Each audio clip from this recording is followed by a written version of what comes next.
psikopat dengan orang normal, letak bedanya di mana? Kalau lu pikir bedanya karena psikopat nggak punya perasaan, maka lu salah besar. Karena psikopat pun punya perasaan atau emosi. Terus apa yang membedakan manusia normal dengan psikopat? Terlebih dahulu, lu wajib memahami dua fundamental utama cara berpikir. Jika kita bedah isi kepala manusia, mesin yang menjalankan cara berpikir terdiri atas dua fondasi utama. Dalam psikologi kognitif atau ilmu tentang cara otak bekerja, dikenal dengan dual process theory atau teori proses ganda. Dua fondasi ini sering disebut sistem 1 dan sistem 2. Fondasi pertama, sistem 1, perasaan atau emosi. Ini adalah mode default otak manusia, yang memiliki sifat cepat, otomatis, tidak sadar, emosional, dan hemat energi. Peran emosi pada otak kita sangatlah penting karena ia merupakan penjaga yang menjaga kita untuk tetap hidup, atau bahasa lainnya, insting bertahan hidup. Contoh, lu otomatis mengerem saat ada kucing lewat, atau lu ngerasa tidak enak hati saat bertemu orang asing yang mencurigakan. Kelemahan dari sistem 1 atau emosi ini seringkali mengakibatkan suatu bias dan tidak akurat untuk hitung-hitungan kompleks.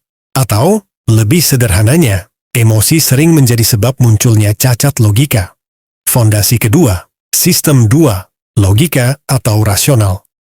Ini adalah mode manual yang harus sengaja dinyalakan, di mana model ini memiliki sifat seperti lambat, butuh usaha keras, sadar, penuh perhitungan, dan boros energi. Peran logika pada otak manusia adalah untuk menganalisis data, merencanakan masa depan, belajar skill baru, dan mengoreksi kesalahan sistem 1 atau mengoreksi keputusan yang diambil berdasarkan emosi atau perasaan. Contoh, saat lu menahan amarah demi bersikap profesional, logika akan senantiasa mengambil peran untuk mengendalikan emosi tersebut. Dalam cara berpikir, dua fondasi ini adalah satu kesatuan, tidak boleh menghilangkan salah satu dari kedua ini. Kalau dianalogikan, sistem 1 atau emosi ibaratkan hewan yang ukurannya besar, kuat, liar, dan bergerak berdasarkan keinginan atau nafsu. Sedangkan sistem 2 atau logika ibaratkan penunggang yang tubuhnya kecil, tapi memegang kendali dan tahu peta atau arah tujuan. Nah, kalau kita menggunakan cara berpikir ini untuk meraih tujuan, kesuksesan, atau kemudahan dalam hidup, kita harus berusaha untuk mendominankan logika dibanding perasaan. Sebab, jika perasaan atau emosi yang lebih dominan dibanding logika, ini sama aja kayak hewan besar tadi, yang mengendalikan penumpang, bukan penumpang yang mengendalikan hewan. Dan inilah sebab, kenapa lu selalu gagal meraih tujuan, dan apa yang lu rencanakan selalu berantakan. Tapi, bukan berarti perasaan tidak boleh dominan dibandingkan logika. Ada saatnya emosional harus dikedepankan daripada logika. Misal, ketika lu ngerasa malas, merasa nggak punya motivasi, ambisi, dan semangat untuk meraih kesuksesan. Dalam kondisi tersebut, perasaan bisa lu jadikan bahan bakar untuk mendongkrak itu semua. Contoh, saat lu merasa malas untuk bekerja, lu bisa mengingat perasaan benci ketika diremehkan oleh orang lain, dan lu bisa jadikan kebencian tersebut sebagai motivasi lu untuk bersemangat dalam bekerja. Selain sebagai motivasi untuk kita bergerak, perasaan juga bisa menjadi alat untuk memahami orang lain.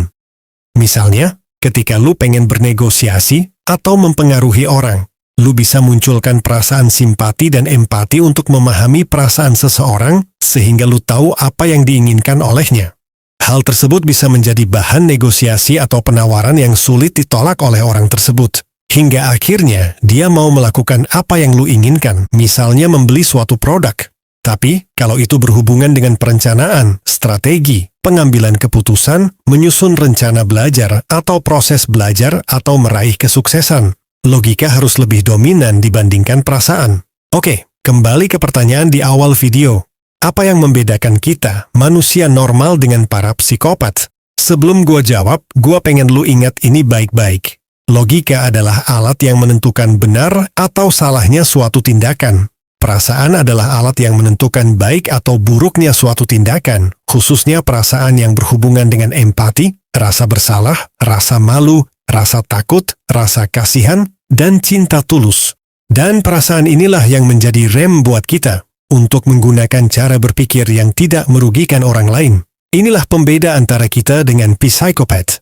Psikopat tidak punya semua ini. Dia tidak punya rem moral yang mencegah dia berbuat kejahatan. Dia punya perasaan, seperti marah, frustasi, nafsu, kepuasan diri, rasa superioritas, atau ego. Tapi dia nggak punya empati, rasa bersalah, rasa malu, takut, rasa kasihan, dan cinta yang tulus. Pada intinya, dia tidak punya pegangan moral. Terakhir, gua ingin kasih lu nasihat, gunakanlah teknik metode cara berpikir yang nanti bakal lu pelajari dengan bijak. Selalu ingat, tetaplah menjadi manusia yang bermoral,